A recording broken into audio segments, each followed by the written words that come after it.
Vatos, thanks again for tuning into yet another video of Memphis, coming at you live from the West Coast yet again, San Jose, California. So we are looking at the CVO Pan America.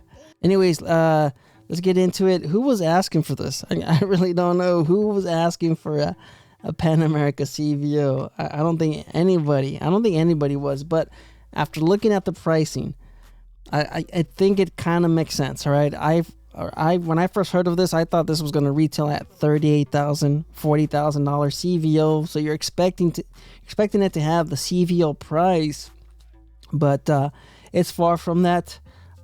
This retails at what, $19,000, $20,000 for the special.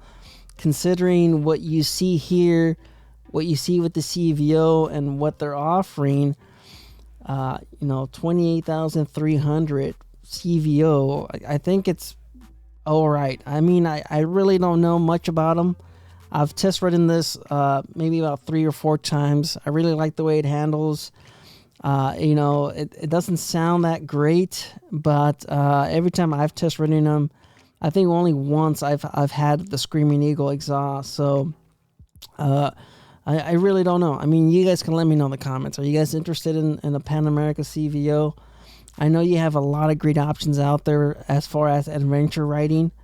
You have, of course, the Africa Twin. You have, the GS, the BMW.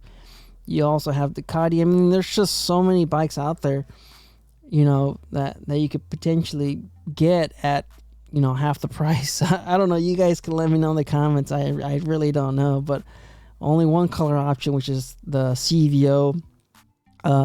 You can see that the frame's painted.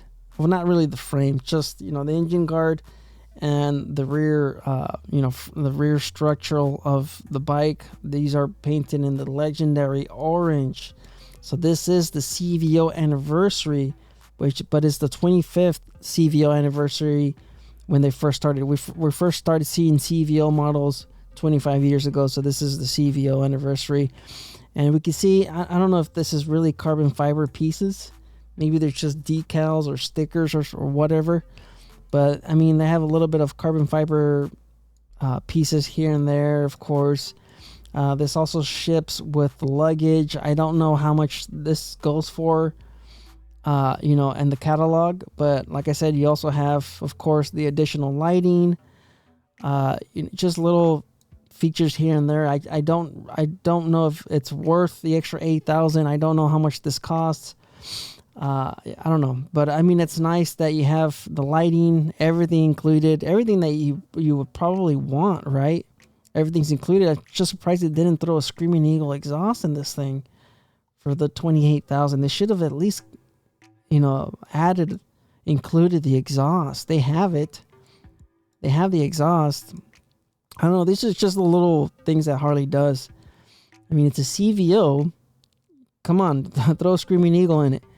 So let's look at some of the features noteworthy from Harley. You have the luggage. I don't know how much this stuff costs. You have the luggage. I know when they first released this 3 years ago, a lot of this stuff was back ordered. So it was really difficult to come by these pieces. You have the Adventure Duffel bag, which is also a hard case. It's got a passenger pad on there for some reason. We also have the paint and finish, which is the legendary one with the graphics. The one, very, very impressive. I think the color looks all right. Let's look at the Revolution Max. Of course, this is Harley's overhead cam, liquid cooled engine. It performs great. All right, it's got power, it's got torque. It just lacks the soul of a Harley. You have the Revolution suspension. I mean, they're inverted forks. I'm not sure, what's there to note.